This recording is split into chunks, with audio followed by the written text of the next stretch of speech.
तर नमस्कार मित्रांनो, मी शरद आणि स्वागत करतो तुमचं आपल्या आजच्या आणखीन एका नवीन व्हिडिओमध्ये।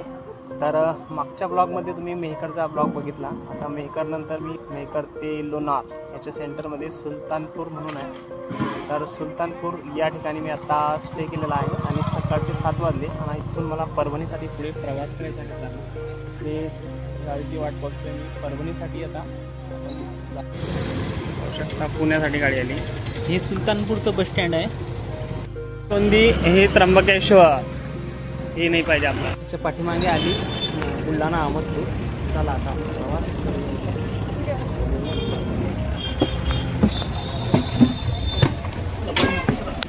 चला जागा आता पाठीमागे आणि आता प्रवास करूया सुरू परभणीपर्यंत।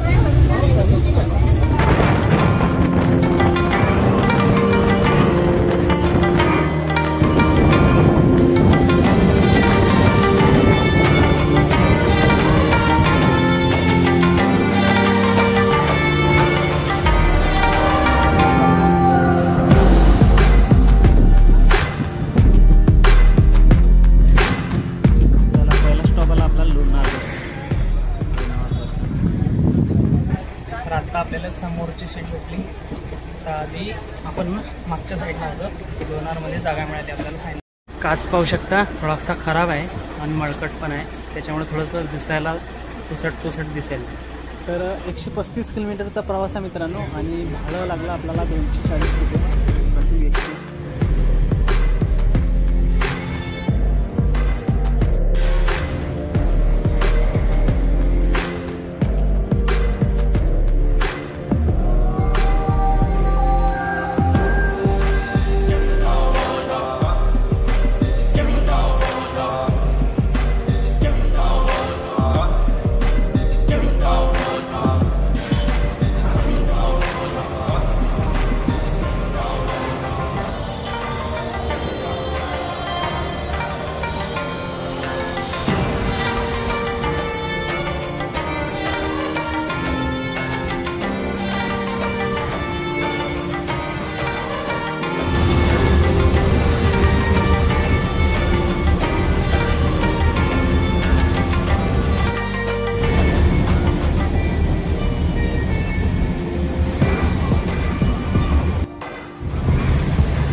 आपली गाडी बुलढाणा अहमदपूर। 15 मिनिटाचा आपला जेवणाचा ब्रेक आहे या ठिकाणी। लोकेशन आहे लिमखेडा। मेनू खिचडी। चला आता आपण खिचडीवर ताव मारूया गरम गरम। 25 रुपयाला प्लेट आहे। या ठिकाणी आपली एसटी थांबलेली आहे ढाब्यावरती, हॉटेलवरती। मस्त असं वातावरण आहे। काल रात्री पाऊस पडला वाटते, शेतात पाहू शकता तुम्ही पाऊस पडलेला आहे। चला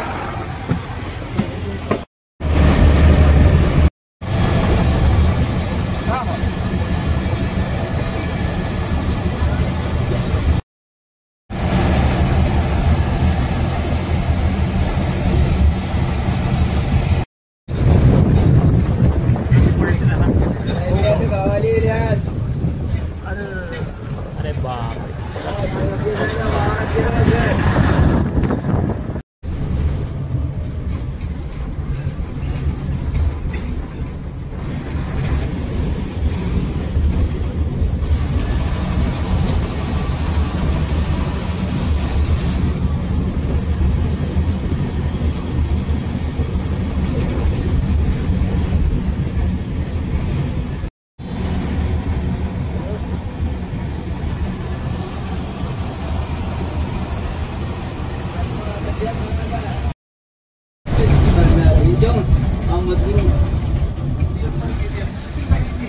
दुसरी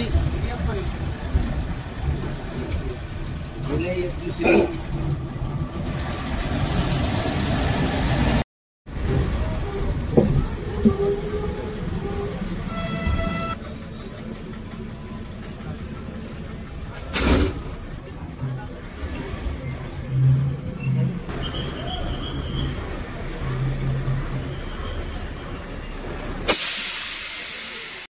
तर आता आपण मंठ्यामध्ये आलो आहे. मंठा बस स्टँड पाहू शकता.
जिंतूर.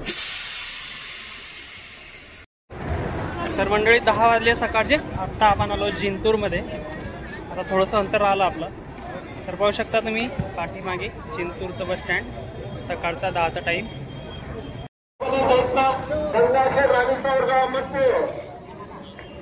ही आपली गाडी MH13 1963 जिंतूर बस स्टँड.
सकाळचे 11 आणि आता आपण पोहोचतोय परभणी बस स्टँड या ठिकाणी। तर 125 किलोमीटरचा प्रवास पूर्ण करत आपण मेहकर ते परभणी असा प्रवास केला। म्हणजे मेहकर पासून तर नाही बसलो आपण, सुलतानपूर पासून बसलो, पण ते काही जास्त फार मोठं अंतर नव्हतं। गाडीची समोरची काच थोडीशी फुटलेली होती आणि काच पण मळकट होती, त्याच्यामुळे व्हिडिओ एवढा क्लिअर आला नसता। व्हिडिओ आवडल्यास कमेंट करा, लाईक करा, शेअर करा आणि चॅनलवर जर तुम्ही नवीन आला तर सबस्क्राइब करा। भेटूया पुढच्या व्हिडिओमध्ये, तोपर्यंत जय महाराष्ट्र।